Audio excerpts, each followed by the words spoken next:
The GPS tracker beeped twice in Gareth Langley's pocket as he watched his wife kiss another man through the rain-streaked window of the lakeside motel. The man was his sister's husband.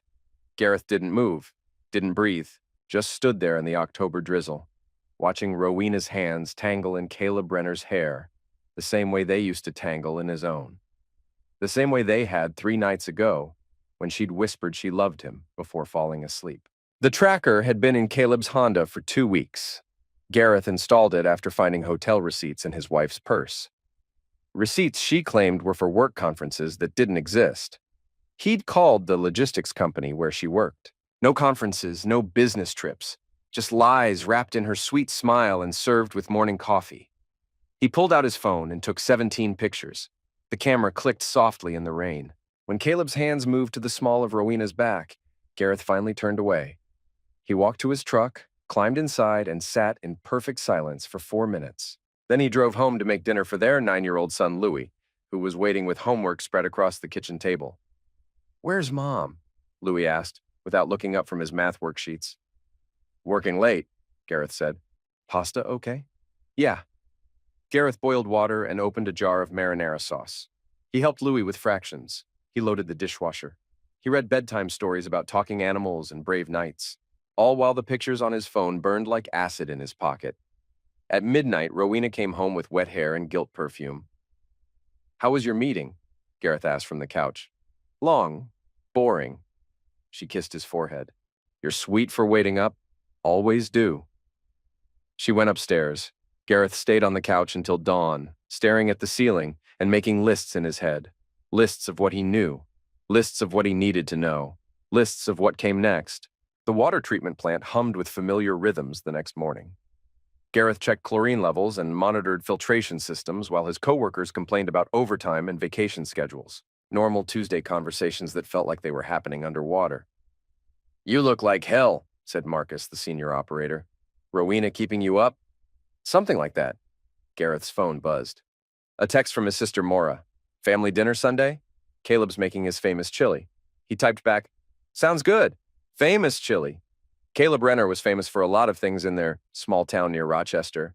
Vice principal at the middle school, youth soccer coach, deacon at St. Matthew's Presbyterian, the kind of man people trusted with their children and their secrets. Gareth had trusted him with more than that. He'd co-signed Caleb's car loan when the bank said no. He'd helped cover legal fees when Caleb got his DUI 2 years ago, a mistake that could have ended his career if it became public. Gareth had made calls, pulled strings, kept quiet, because that's what family did. Now family was screwing his wife in motel rooms. After work, Gareth drove to a strip mall on the east side of town. The phone repair shop was wedged between a nail salon and a check cashing place. Tommy Vance, the owner, had gone to high school with Gareth. They'd played football together before Tommy discovered he was better with electronics than blocking sleds. "Need a favor," Gareth said. Tommy looked up from a cracked iPhone screen. "What kind of favor?" Gareth placed Rowena's phone on the counter. She'd left it charging in the kitchen that morning, unusual for someone who normally clutched it like a life preserver. "Data recovery. Recent deletions. Whose phone?" "Mine." Tommy raised an eyebrow but didn't push. He'd been in the data recovery business long enough to recognize a domestic situation. Cash up front, no questions, no judgment. "Give me 2 hours." Gareth drove to the public library and researched New York divorce law. Infidelity was still grounds for fault-based divorce in the state. It could affect property division and spousal support. He took notes on a legal pad, writing in the careful block letters he'd learned in the Army 20 years ago. His phone rang. "Tommy, you might want to see this." The photos were exactly what Gareth expected, and worse than he'd imagined. Rowena and Caleb in various states of undress. Timestamps going back 3 months. The metadata showed locations: the Lakeside Motel, a cabin in the Finger Lakes, even Caleb's office at the school. But it was the text messages that made Gareth's hands shake. "Rowena, can't wait to feel you inside me again. Caleb. Tonight after Maura falls asleep. Rowena. What if G finds out? Caleb. He won't. He's too trusting, Rowena. I feel bad sometimes, Caleb. Don't. You deserve better than a water plant worker. Rowena. What about Maura? Caleb. What about her?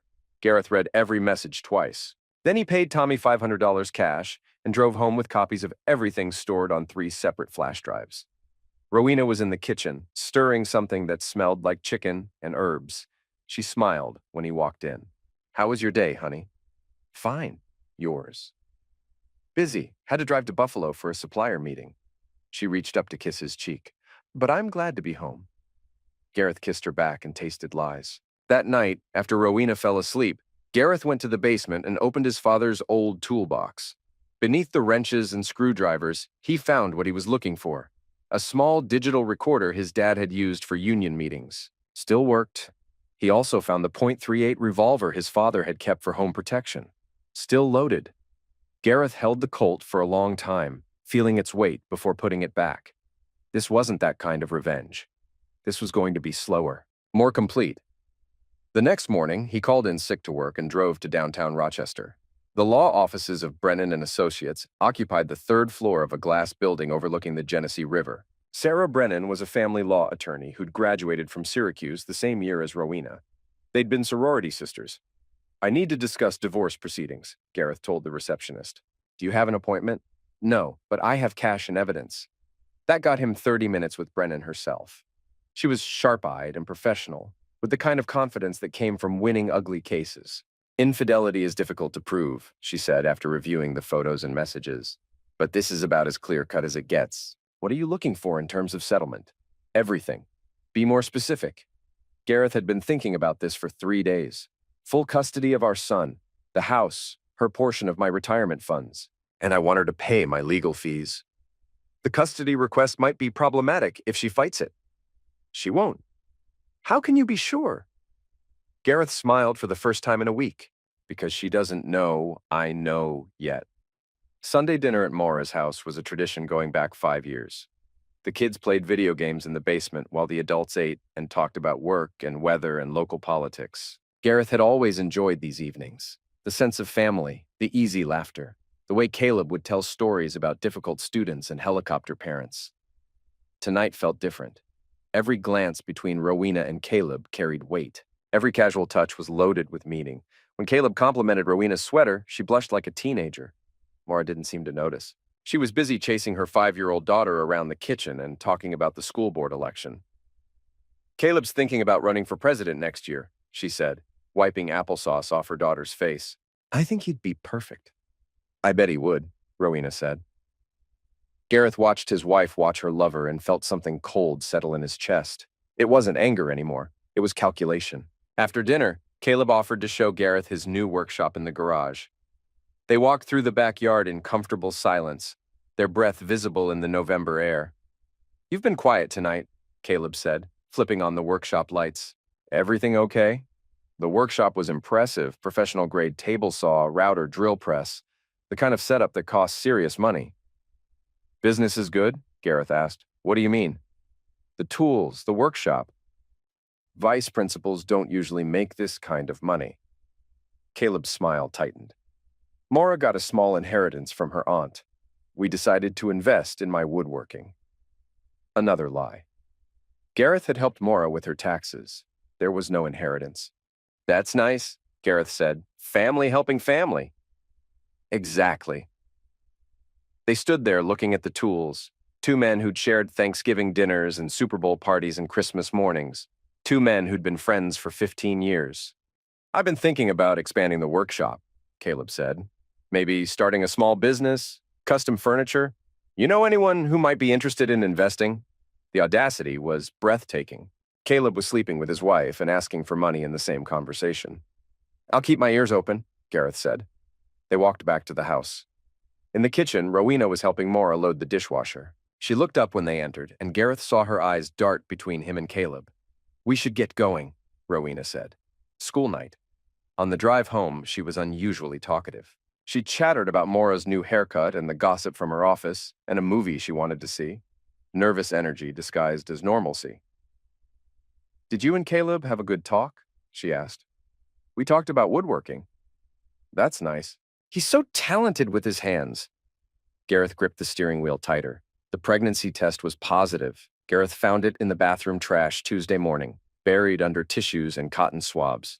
The little pink plus sign might as well have been a knife through his chest. He and Rowena hadn't been intimate in 6 weeks. She'd claimed stress, headaches, work deadlines, all the classic excuses for a woman who was getting satisfaction elsewhere. But a baby changed everything. DNA tests, child support, Custody battles that could drag on for years, unless the baby wasn't his. Gareth sat on the edge of the bathtub and did math in his head. If Rowena was pregnant now, conception would have been around mid-October, right when the photos on her phone started showing regular motel visits. He wrapped the test in toilet paper and put it in his jacket pocket.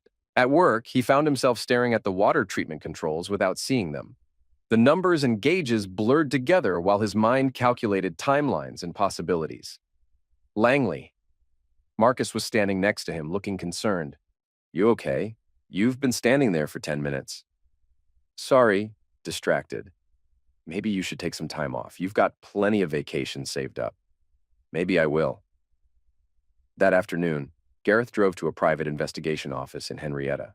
The PI was a former cop named Janet Kowalski who specialized in domestic cases. Her office was small and cluttered, with a wall of certificates and a coffee machine that looked older than Gareth. "I need to establish paternity," he said. "Your wife pregnant?" "Yes." "You have reason to believe the child isn't yours." Gareth showed her the phone records and photos. Kowalski studied them with professional detachment. "This is solid evidence of an affair," she said. "But proving paternity before birth requires either an invasive procedure or cooperation from all parties." "What about after birth?" "Standard DNA test. Simple, accurate, court-admissible." "How long do I have to request one?" "In New York, the presumed father has 2 years to challenge paternity. But if you wait too long, you might be on the hook for child support regardless of biology." Gareth wrote her a check for $2,000. "I want surveillance on both of them. Photos, locations, timeline. Everything you can get." "How long?" "Until I say stop." Rowena told him about the pregnancy 3 days later. She chose the moment carefully. Saturday morning after breakfast with Louis playing in the backyard. She sat on the couch next to him and took his hand. "I have news," she said. Gareth looked into her brown eyes and saw excitement mixed with fear. She was a good actress. He'd give her that. "What kind of news?" "I'm pregnant." He pulled her into his arms and held her while she cried happy tears into his shoulder. He made the right sounds, asked the right questions, expressed the right amount of joy and surprise. "How far along?" he asked. "About 6 weeks." The timeline fit, mid-October, right when her affair had intensified. "Are you happy?" she asked. "Of course. Another baby. That's wonderful." She pulled back to look at his face. "I was worried you might think we were too old." 38 isn't too old. "I meant me. 35 is considered advanced maternal age." Advanced maternal age. She'd been researching, planning. This pregnancy wasn't an accident. "You'll be fine," he said. "We'll be fine." That night they made love for the first time in 2 months. Rowena was passionate and attentive, as if the pregnancy had rekindled something between them.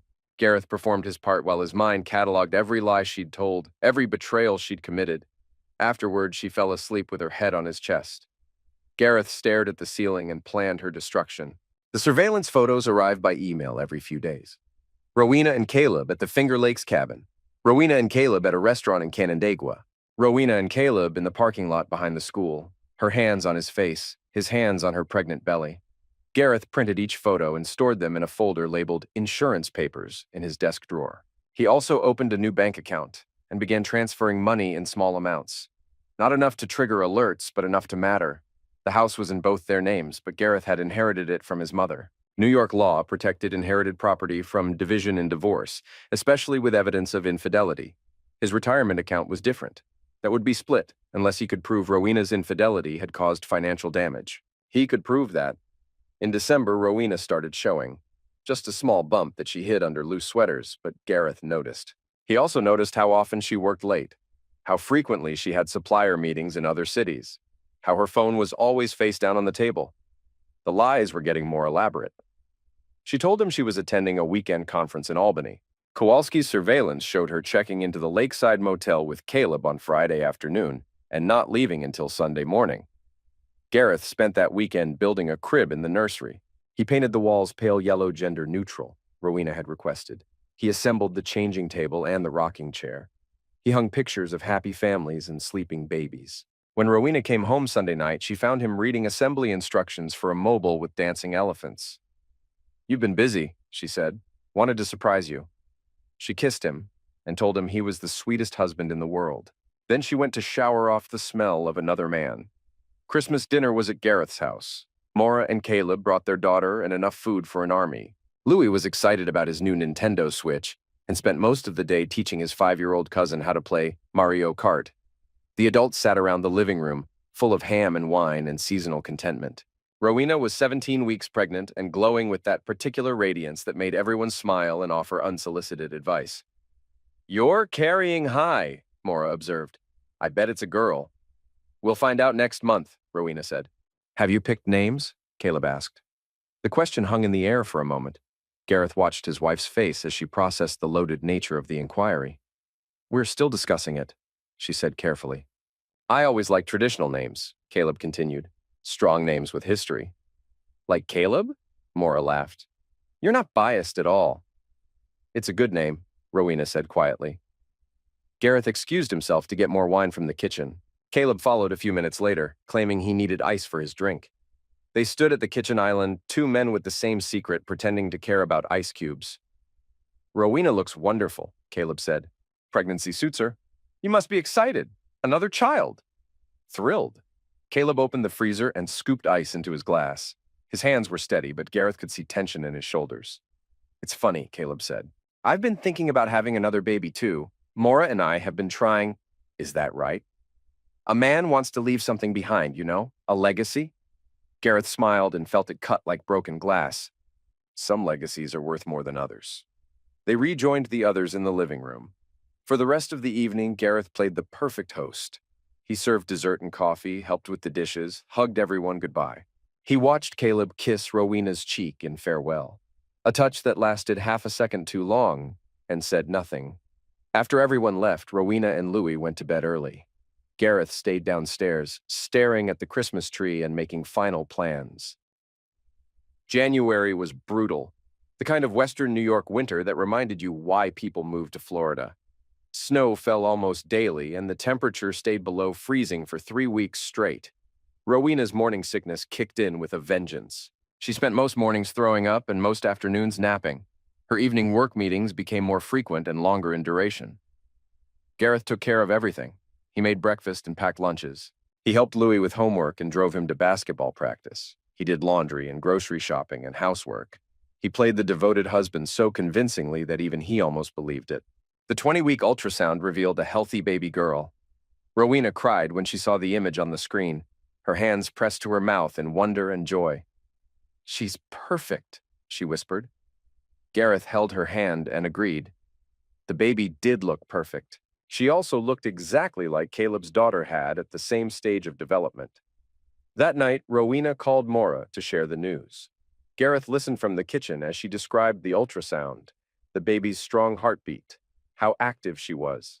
"We're thinking about naming her Grace," Rowena said. Grace, not a name they'd ever discussed.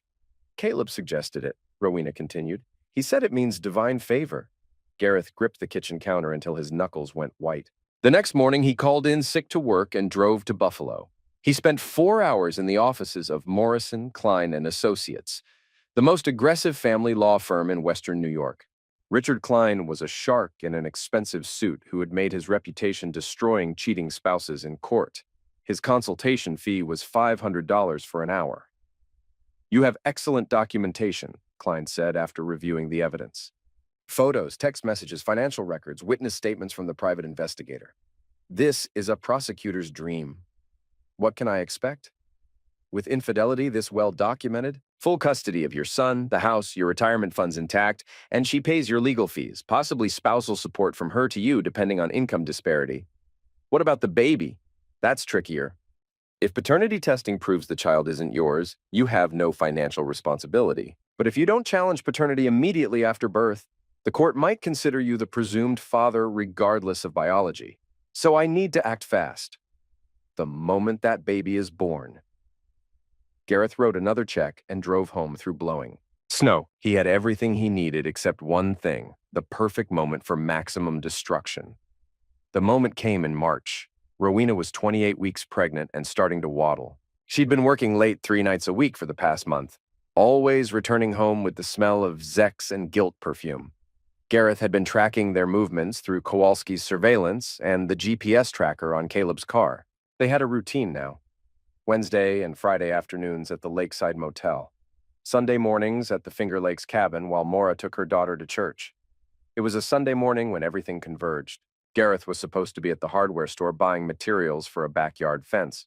Instead, he was sitting in his truck outside the cabin, watching Caleb's Honda in the driveway and waiting for the right moment. His phone rang. Maura. Gareth? I'm so sorry to bother you, but I can't find Caleb anywhere. He said he was going to run errands, but his car isn't at any of the usual places. Maybe he went somewhere different? Maybe. It's just, I'm worried. He's been acting strange lately, distracted, and we had a fight last night about money. He's been spending a lot without telling me where it goes. Gareth looked at the cabin where his pregnant wife was having sex with his sister's husband and felt something dark and final settle in his chest. I'm sure he's fine, Gareth said. But if you're really worried, I could help you look for him. Would you? I know it's silly, but I have this feeling. Not silly at all. Family helps family. Thank you. I'm at the church on Elm Street. Emma's in Sunday school until noon. I'll pick you up in 10 minutes. Gareth drove to the church and found Maura pacing in the parking lot. She looked tired and stressed with dark circles under her eyes that spoke of sleepless nights and growing suspicions. I'm probably overreacting, she said as she got into his truck. Where do you think he might be? I called his office, the school, even the coffee shop where he likes to grade papers. Nothing. What about that cabin he mentioned? The one he rents for weekend woodworking projects? Maura looked confused. What cabin? On the lake. He told me he rents it sometimes when he needs space to work on big pieces. Caleb doesn't do woodworking at a cabin. All his tools are in our garage. They looked at each other in silence. Gareth could see the moment when suspicion crystallized into certainty in his sister's eyes. Where is this cabin? She asked quietly. The Honda was still in the driveway when they arrived. Gareth parked behind it, blocking any escape route. Maybe I should wait in the truck, Maura said. Maybe you should see what your husband does on Sunday mornings. They walked to the front door together. Gareth had a key. Kowalski had obtained it through methods he didn't ask about, but it turned out he didn't need it. The door was unlocked. The cabin was small and rustic, with a stone fireplace and windows overlooking the lake. The sound of running water came from the bathroom. Clothes were scattered across the living room floor. A woman's sweater, a man's shirt, jeans, underwear. Maura picked up the sweater and held it like it might bite her. This is Rowena's, she whispered. The bathroom door opened. Caleb emerged wearing only a towel, his hair still wet from the shower. He was smiling and relaxed until he saw them standing in the living room. The color drained from his face. Maura. Gareth. I can explain. Where is she? Gareth asked calmly. Caleb's mouth opened and closed like a fish. Where is who? The bedroom door opened. Rowena walked out wearing one of Caleb's shirts and nothing else. Her pregnant belly was prominent beneath the thin fabric. She saw Gareth and Maura and stopped moving entirely. For a long moment, nobody spoke. The only sound was the wind through the trees outside and the distant lap of water against the shore. Maura looked at her husband and her sister-in-law and the scattered clothes and the unmade bed visible through the open bedroom door. She looked at Rowena's pregnant belly and did math in her head. How long? She asked. Rowena started to cry. How long? Maura asked again, louder. 6 months, Caleb said quietly. Maura laughed, but it sounded like breaking glass. 6 months. My daughter asks me every night why Daddy doesn't play with her anymore. My friends at church tell me how lucky I am to have such a devoted husband. And you've been here, with her, for 6 months. She turned to Rowena. Is the baby his? Rowena couldn't meet her eyes. Is the baby his? Maura screamed. Yes, Rowena whispered. Gareth felt something inside him detach completely. The last thread connecting him to the man he'd been for 38 years snapped like a rotten rope. Get dressed, he told Rowena. Both of you. Gareth, please, Caleb started. Get dressed. They retreated to the bedroom. Gareth could hear urgent whispers and the rustle of clothing. Maura stood in the middle of the living room, staring at nothing. I'm sorry, Gareth said. You knew, didn't you? That's why we're here. Yes. How long have you known? Since October. 4 months. You've known for 4 months and didn't tell me. I needed to be sure. Sure of what? That my husband was screwing your wife? That he got her pregnant? What else did you need to be sure of? Rowena and Caleb emerged from the bedroom, fully dressed but disheveled. They looked like what they were, two people who'd been caught in the worst possible way. We should talk about this rationally, Caleb said. Like adults. Gareth kicked him. It wasn't a calculated punch or a strategic blow. It was pure animal rage exploding from months of control and calculation and careful planning. His fist connected with Caleb's nose and sent him stumbling backward into the stone fireplace. Blood poured down Caleb's face and onto his shirt. Gareth, stop. Rowena moved between them, her hands raised protectively. Don't, Gareth said quietly. Don't you dare try to protect him from me. Think about the baby. I am thinking about the baby. I'm thinking about how she's going to grow up knowing her father is a liar and her mother is a hooker. Rowena slapped him. Hard. Gareth smiled. Feel better? He asked. Then he turned to Maura. We should go. Emma will be getting out of Sunday school soon. They left Caleb and Rowena in the cabin and drove back to town in silence. Gareth dropped Maura at the church and watched her collect her daughter with shaking hands and a trembling smile. That afternoon, he called Richard Klein. It's time, he said. The divorce papers were served at Rowena's office on Tuesday morning. She called Gareth immediately, her voice shaking with panic and rage. What the hell is this? Legal documents. I thought that would be obvious. You can't do this. I'm pregnant. With another man's baby. You don't know that. I have photos of you and Caleb at 3 different locations over 6 months. I have text messages discussing when and where to meet. I have financial records showing money you spent on hotel rooms, and I have a timeline that proves conception occurred during the period of your most active infidelity. Silence on the other end of the line. I also have surveillance footage of you entering and leaving his office at the school after hours. Did you know the district installed security cameras last fall? Gareth, please, we can work this out. No, we can't. What about Louis? You're going to tear apart his family over this? You tore apart his family. I'm just documenting it for the court. She hung up. An hour later, Caleb called. We need to talk. No, we don't. I can explain everything. Can you explain why you've been having sex with my wife? Can you explain why you got her pregnant? Can you explain why you asked me for money while you were planning to destroy my marriage? It wasn't planned, it just happened. For 6 months, it just happened. Look, I know you're angry. I'm not angry, Caleb. Angry is what I was in October when I first found out. Now I'm something else entirely. What do you want? Money? I can pay you. I want you to lose everything. Your job, your marriage, your reputation, your future. I want you to understand what it feels like to have your life destroyed by someone you trusted. That's not going to help anyone. It's going to help me.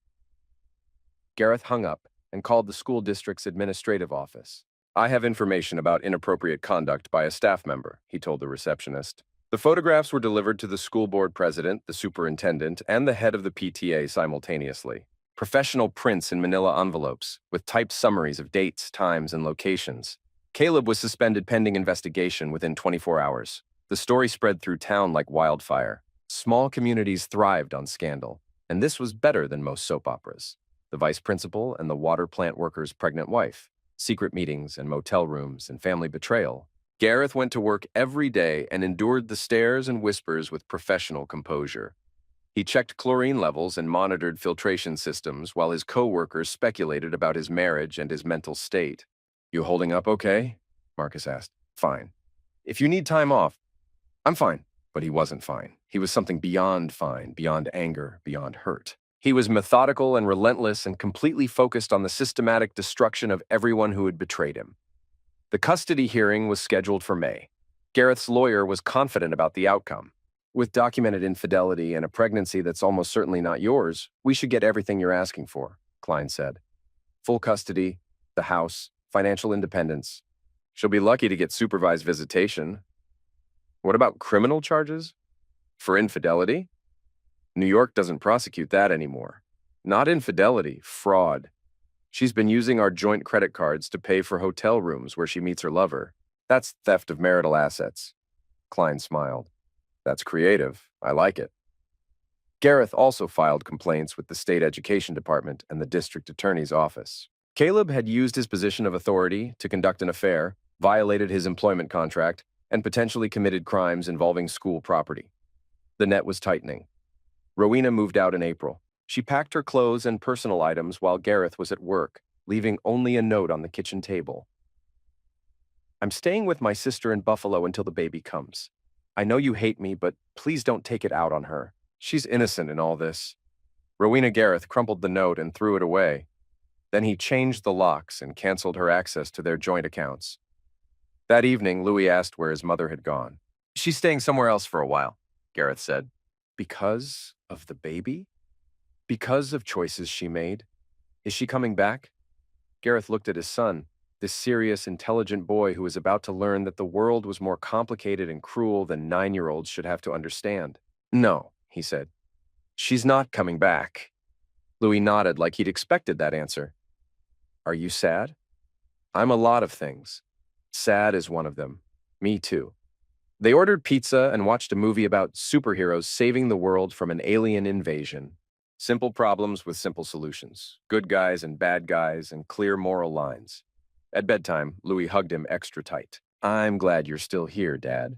I'm not going anywhere. Promise? Promise." The baby was born on a rainy Thursday in late May. Grace Elizabeth, 7 pounds 3 ounces, healthy and perfect according to the text message Gareth received from Maura. He didn't respond. On Friday morning, he drove to Buffalo General Hospital with a court order for immediate paternity testing. Richard Klein met him in the lobby with a hospital administrator and a court-appointed genetic counselor.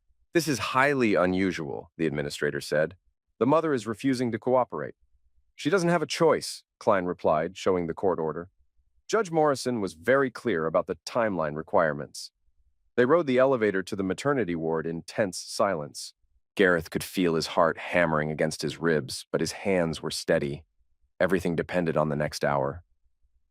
Rowena's room was at the end of the hall. Through the open door, Gareth could see her holding a tiny bundle wrapped in pink blankets. She looked exhausted and pale, with dark circles under her eyes and hair that hadn't been brushed in days. She looked up when they entered, and her face went white. "You can't be here," she said. "Court order says otherwise," Klein replied, handing her the papers. Rowena read the document with shaking hands. "This is vindictive. She's 2 days old. The law requires paternity challenges to be filed within 48 hours of birth," the genetic counselor explained. "After that, Mr. Langley could be considered the legal father regardless of biology." "Where's Caleb?" Gareth asked. He couldn't," Rowena's voice broke. "His wife filed for divorce yesterday. He's staying at a motel." "So he abandoned you?" "He didn't abandon me. He's scared." "He should be." The testing took 15 minutes, a simple cheek swab from the baby and a blood sample from Gareth. The genetic counselor labeled everything carefully and sealed the samples in official containers. "Results will be available in 72 hours, she said. Gareth looked at the baby one last time. Grace had Caleb's nose and Rowena's chin and eyes that might have been either parents. She was beautiful and innocent and doomed to grow up as the product of betrayal and selfishness. "She looks like him," Gareth said quietly. "You don't know that." "I know." He left without saying goodbye. The DNA results confirmed what everyone already knew. Caleb Renner was Grace's biological father with 99.97% certainty. Gareth Langley had no genetic relationship to the child. Klein filed the results with the family court immediately. Within 24 hours, Gareth was legally absolved of any financial responsibility for Grace. No child support, no medical expenses, no college fund obligations. "Clean as a whistle," Klein said over the phone. "You're officially not the father." The custody hearing for Louis was scheduled for the following week. Klein was confident. With the paternity results and documented infidelity, plus her abandonment of the marital home while pregnant with another man's child, she has no realistic claim to primary custody. What about visitation? Supervised visits, maybe every other weekend. The judge won't want to completely sever the mother-child relationship, but her conduct makes unsupervised access unlikely. Gareth hung up and stared out his kitchen window at the backyard, where he planned to build a swing set for Grace. The lumber was still stacked against the garage, covered with a tarp and slowly rotting in the spring rain. His phone rang. Unknown number. "Hello? Gareth, it's Caleb." Gareth almost hung up, but curiosity won. "What do you want?"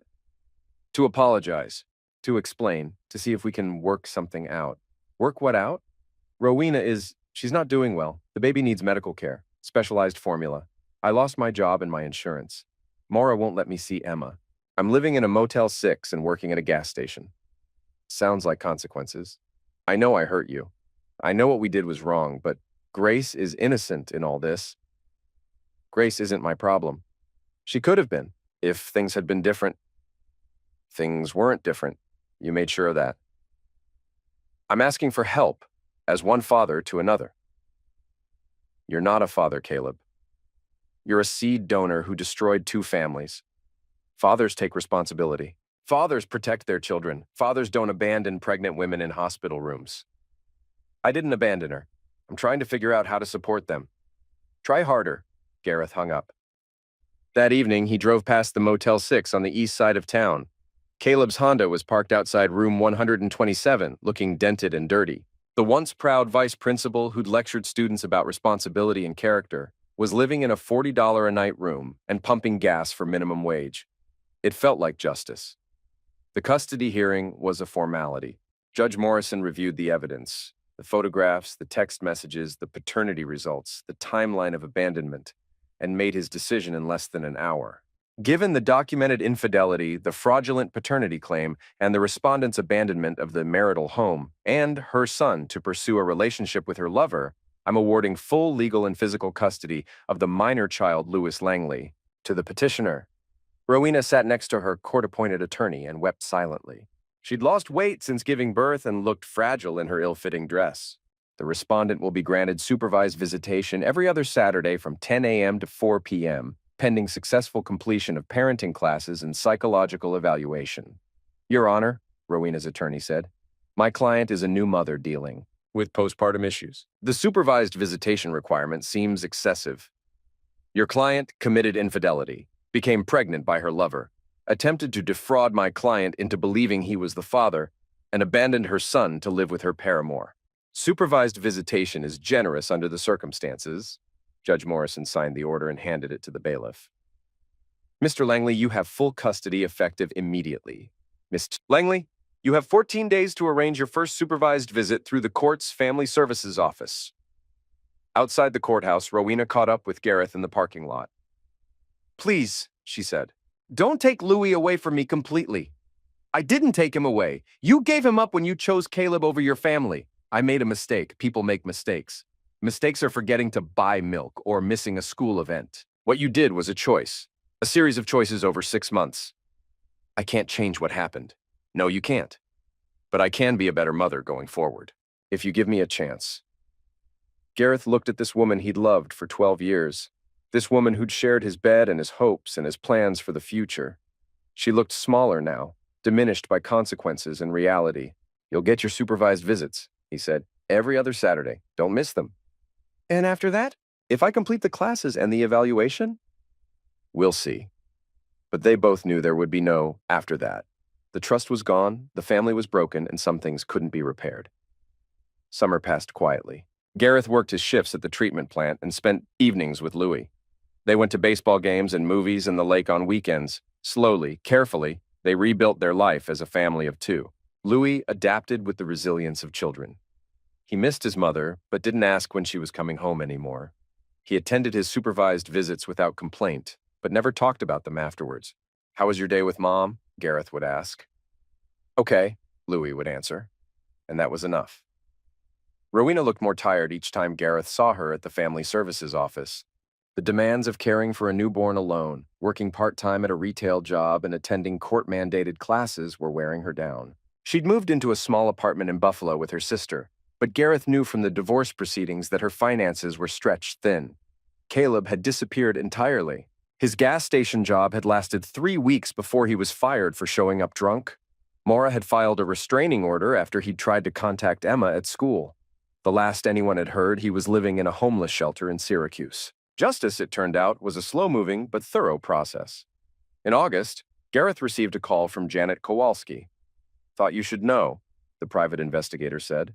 Caleb Renner was arrested in Oneida County yesterday. Public intoxication and failure to pay child support. How much does he owe? $15,000. Court ordered him to pay support for Grace starting in June. He hasn't made a single payment.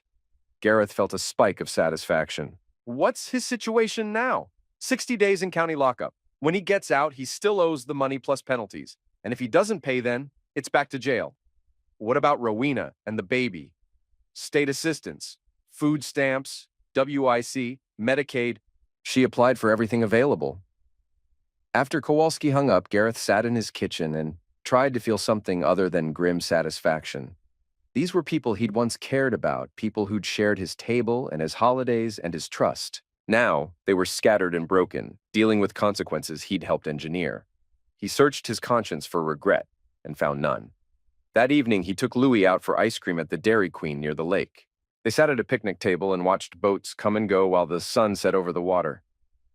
"Dad," Louis said between bites of his sundae. "Yeah? Are you happy now?" The question caught Gareth off guard. "What do you mean?" "You seem different. Calmer, I guess. Like you're not worried about stuff anymore." Gareth considered the question seriously. Was he happy? The words seemed too simple for what he felt. Relief, yes. Satisfaction, definitely. A sense that justice had been served and balance restored. But happiness? "I'm content," he said finally. "I know where I stand and what I'm responsible for. That's worth something." "Good," Louis said. "You deserve to be content." They finished their ice cream in comfortable silence, watching the lake turn gold in the fading light.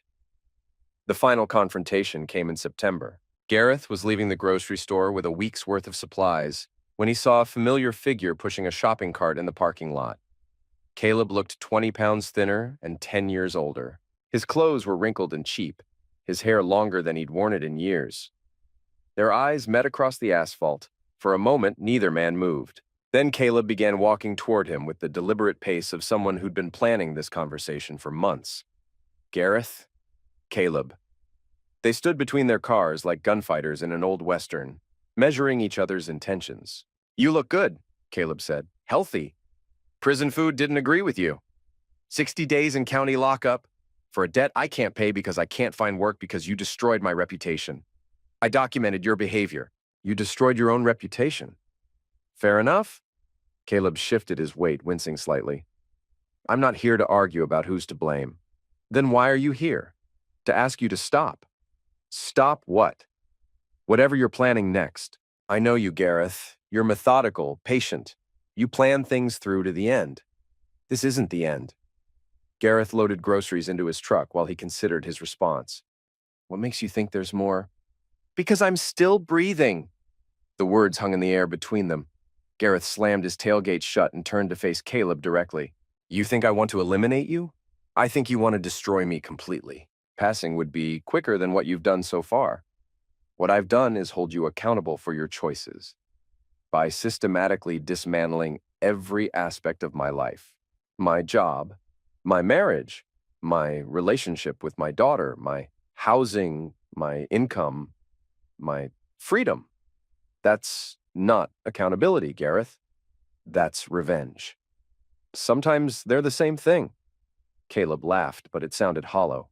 "You want to know something funny? I used to admire you, your steadiness, your loyalty, the way you took care of everyone around you without expecting credit or recognition. Used to. Now, I think you're the most dangerous man I've ever met. Because you convinced everyone, including yourself, that you're the good guy in this story. I am the good guy. Good guys don't spend months planning the systematic destruction of people's lives. Good guys protect their families from people who would hurt them." "Is that what you tell yourself? That this is all about protecting Louis?" Gareth stepped closer, close enough to see the fear in Caleb's eyes. "This is about justice. You took something that wasn't yours. You lied about it. You involved innocent people. And when you got caught, you ran like a coward. I made mistakes. You made choices. Every lie, every betrayal, every moment you decided your pleasure was more important than the people who trusted you. Those were choices. And now you're making choices too. Choices about how far to push this, how much damage is enough. I'll let you know when I reach that point." Caleb's composure finally cracked. "For God's sake, Gareth, I lost everything. My job, my wife, my daughter, my home. I'm working at a McDonald's and sleeping in my car. Rowena is on welfare with a baby. How much more do you want? I want you to understand what it feels like to have your life destroyed by someone you trusted. I want you to wake up every morning knowing that everything you lost was a direct result of your own selfishness. I want you to spend the rest of your life paying for what you did to my family. And when that happens, when I'm completely broken and Rowena is destitute and Grace grows up in poverty, will that make you feel better? Gareth smiled, and it was the coldest expression Caleb had ever seen. Yes, he said. It will. Caleb stared at him for a long moment, then shook his head slowly. You're not the man I thought you were. No, Gareth agreed. I'm the man you made me. He got into his truck and drove away, leaving Caleb standing alone in the parking lot. Winter came early that year. By Halloween, there was snow on the ground and ice forming at the edges of the lake. Gareth and Louie settled into new routines. Homework at the kitchen table, weekend trips to the indoor climbing gym, Friday night movies with pizza and soda. Rowena's supervised visits became sporadic. She missed 3 in November, claiming illness or work conflicts. When she did come, she looked increasingly haggard and distracted. The court-appointed supervisor noted in her reports that Missy Langley seemed overwhelmed by the demands of single parenthood and showed signs of depression. She asked about you last Saturday, Louis told Gareth after one visit. What did she ask? If you were dating anyone, if you seemed happy, if you ever talked about her. What did you tell her? That you don't talk about her and that you seem okay. Gareth ruffled his son's hair. Good answer. But that night, alone in his bedroom, Gareth found himself thinking about Rowena. Not the woman who'd betrayed him, but the woman he'd fallen in love with 15 years ago. The young logistics coordinator who'd laughed at his jokes and admired his practical nature. The woman who'd cried happy tears when she found out she was pregnant with Louis. That woman was gone, destroyed by choices and consequences just as surely as his marriage had been destroyed. What remained was a shell-tired, broken, struggling to survive in a world that had become too complicated and harsh for someone who'd never learned to live with the results of her actions. He felt a moment of something that might have been pity. Then he remembered the photographs and the lies and the way she'd looked at Caleb during family dinners, and the moment passed. The end came in December, sudden and final as a car accident. Gareth was wrapping Christmas presents in the living room when his phone rang. Unknown number, but he recognized the area code. Buffalo. Mr. Langley? This is Dr. Sarah Chen at Buffalo General Hospital. I'm calling about Rowena Langley. Gareth's blood went cold. What happened? She was brought in this morning by ambulance. Pill overdose, prescription painkillers mixed with booze. She's alive, but in critical condition. We have her sedated and on life support while we assess organ function. What about the baby? Grace is with Child Protective Services. Miss Langley's sister was unable to take custody due to her own legal issues. Gareth closed his eyes and saw the last 15 months play out like a movie in fast forward. Every decision, every consequence, every moment that had led to this phone call. Mr. Langley? Are you there? Yes, I'm here.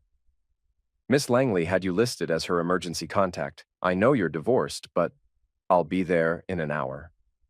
He hung up and stared at the half-wrapped presents scattered across the coffee table. Louis was at a sleepover at his friend Jake's house. Gareth called Jake's mother and explained there was a family emergency, asked if Louis could stay overnight. Then he drove to Buffalo through falling snow, thinking about choices and consequences and the point where justice became cruelty. Rowena looked small and fragile in the hospital bed, surrounded by machines that beeped and hummed and kept her alive. Her face was pale and peaceful, free from the stress and exhaustion that had marked it for months.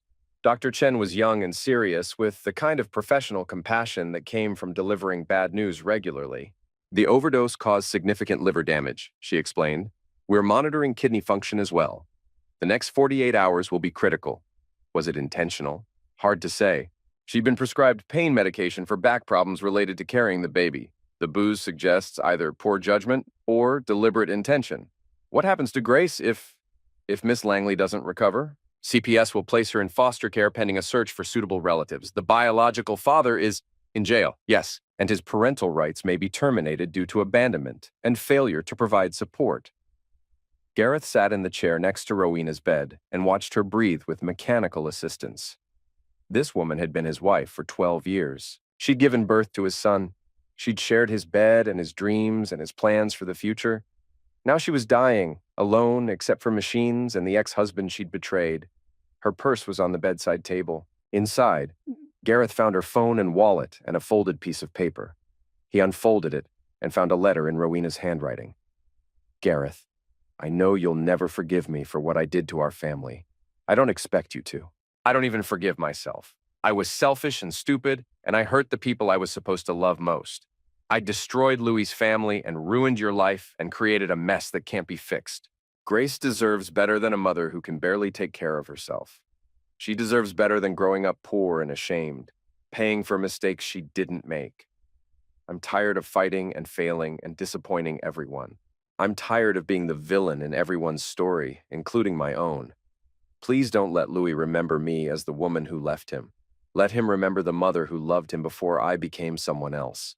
I'm sorry for everything. I'm sorry I wasn't the wife you deserved or the mother our children needed.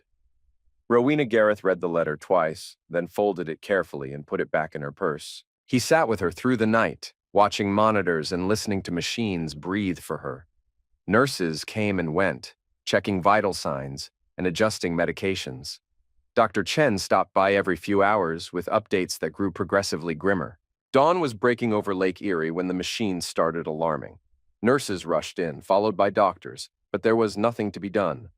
Rowena's liver had failed completely, and her other organs were shutting down in sequence. She died at 6:47 a.m. on December 15th without regaining consciousness. Dr. Chen spoke the official words about time of end and organ failure, but Gareth wasn't really listening. He was thinking about the letter and the baby in foster care and the boy sleeping peacefully at his friend's house who would wake up to learn that his mother was gone forever. Mr. Langley? Dr. Chen was looking at him with concern. Are you all right? Fine, he said automatically. I need to make some phone calls. He walked to the hospital parking lot and stood in the cold December air, trying to feel something other than empty. Rowena was dead. Caleb was in jail. Maura was divorcing her husband and struggling to rebuild her life. Grace was in foster care. The revenge was complete. Justice had been served. Balance had been restored. So why did it feel like losing? Louis took the news with the same quiet strength he'd shown throughout the divorce. He cried for a while, asked some questions about what would happen next, then went to his room to process privately. The funeral was small. Rowena's sister from Buffalo, a few coworkers from her retail job, Maura and her daughter. Caleb was still in county lockup and couldn't attend. Gareth sat in the front pew with Louis and listened to a minister who'd never met Rowena talk about forgiveness and redemption and the complexity of human nature. The words felt hollow and performative, but they filled the silence that would have been worse. After the service, Maura approached him in the parking lot. I wanted to thank you, she said. For what? For taking care of the arrangements, for letting her be buried with dignity. She was Louis's mother. She was also the woman who destroyed our family. You could have let her sister handle everything. Gareth looked at his sister, noting how much older she looked than her 36 years. The divorce and scandal had aged her, but there was something stronger in her face now, something that hadn't been there when she was married to Caleb. How are you doing? He asked. Better. Emma and I are moving to Albany next month. I got a teaching position at a private school. Fresh start. That's good. What about you? What happens now? Gareth considered the question. What did happen now? The war was over, the enemy was defeated, but peace felt stranger than he'd expected. Now I raise my son and try to remember how to live without rage. Maura hugged him, something she hadn't done since before everything fell apart. Take care of yourself, Gareth, and take care of Louis. I will. She walked away, leaving Gareth standing alone in the cemetery parking lot. Snow was beginning to fall again, covering the ground with fresh white that made everything look clean and new. Christmas came and went quietly. Gareth and Louis opened presents and cooked a turkey and watched movies by the fireplace. They didn't talk about Rowena or the empty chair at the table or the gifts that would never be opened. On New Year's Eve, they drove to the lake and stood on the dock where Gareth had proposed to Rowena 13 years earlier. The water was frozen now, covered with ice that stretched to the horizon. Dad? Louis said. Yeah? Do you think Mom loved me? The question hit Gareth like a physical blow. He looked at his son, this serious, thoughtful boy who'd inherited his mother's eyes and his father's steady temperament. Yes, he said without hesitation. She loved you more than anything in the world. More than herself, certainly more than me. Then why did she leave? Because she made mistakes that felt too big to fix. Because she was ashamed and scared and didn't know how to make things right. Do you miss her? Gareth thought about the woman who'd kissed him goodbye every morning for 12 years. The woman who'd held his hand during scary movies and cried at wedding scenes and insisted on putting extra cheese on everything. I miss who she used to be, he said finally. Before everything went wrong, they stood in comfortable silence, watching their breath form clouds in the cold air. Dad? Yeah? I'm glad you're my father. Gareth pulled his son close and held him tight. Me too, buddy. Me too. Spring brought news about Grace. Child Protective Services had found a suitable placement with a young couple in Rochester who'd been trying to adopt for years. The paperwork was being processed, and if everything went smoothly, the adoption would be finalized by summer. Gareth found himself thinking about the baby more than he'd expected. She was innocent in all this, a sufferer of her parents' choices and her father's cowardice. She would grow up knowing nothing about the scandal that surrounded her birth, the betrayals that created her, the revenge that orphaned her. Maybe that was better. Maybe ignorance was kinder than truth in some cases. Caleb was released from jail in March, but he didn't return to their town. Word filtered back through various sources that he'd moved to North Carolina, where he was working construction and living in a trailer park. His parental rights to Grace had been terminated after he failed to contest the adoption proceedings. Some stories didn't have endings, just fading away into distance and time. 1 year after Rowena's passing, Gareth drove to the cemetery alone. He brought flowers, not because he'd forgiven her, but because Louis wasn't old enough to visit his mother's grave by himself yet. The headstone was simple gray granite with her name and dates and a line from a poem she'd liked. She was more than the sum of her mistakes. Gareth arranged the flowers and stood quietly for a few minutes. He tried to feel something: grief, anger, regret, closure, but mostly he felt tired. I won, he said to the stone. I got everything I wanted. Full custody, the house, your reputation destroyed, Caleb's life ruined. I won completely. A robin landed on the headstone and looked at him curiously. So why doesn't it feel like victory? The robin flew away without answering. Gareth walked back to his truck and drove home to make dinner for his son. Louis was 14 now, taller and more serious than most boys his age. He played guitar and wrote stories and asked thoughtful questions about life and end and the complicated nature of human relationships. How was your day? Louis asked as they sat down to eat. Good. Productive? Yours? Fine. Jake's parents are getting divorced. I'm sorry to hear that. He asked me what it was like, having divorced parents. What did you tell him? That it's sad, but not the end of the world. That sometimes people aren't supposed to be married to each other, even if they have kids together. Gareth looked at his son and felt something shift in his chest. Pride, maybe. Or hope. That's very wise. I also told him that some parents love their kids more than they love their own anger. The words hung in the air between them. Louis continued eating his spaghetti as if he hadn't just delivered a profound judgment on his father's choices. Is that what you think I did? Gareth asked quietly. Loved you more than my anger? Louis considered the question seriously. I think you loved me enough to be angry on my behalf. But I also think you held onto that anger longer than you needed to. And now? Now I think you're tired of being angry, and maybe ready to try being something else. Gareth reached across the table and squeezed his son's hand. When did you get so smart? I had a good teacher. That night, Gareth sat on his back porch and thought about choices and consequences and the difference between justice and revenge. He thought about the man he'd been before Rowena's betrayal and the man he'd become after it. He thought about the future he was building with his son and whether that future had room for forgiveness. Not forgiveness for Rowena or Caleb. They were beyond the reach of forgiveness now. But forgiveness for himself, for the choices he'd made in anger, for the systematic destruction he'd engineered, for the satisfaction he'd taken in watching people suffer. The stars were bright above the lake, infinite and indifferent to human pain and human healing alike. Gareth sat under them until dawn, planning a different kind of future. One where justice and mercy could coexist, where consequences didn't have to mean cruelty, where a man could protect his family without destroying his own soul. When the sun rose over the water, Gareth Langley walked inside to wake his son and start a new day.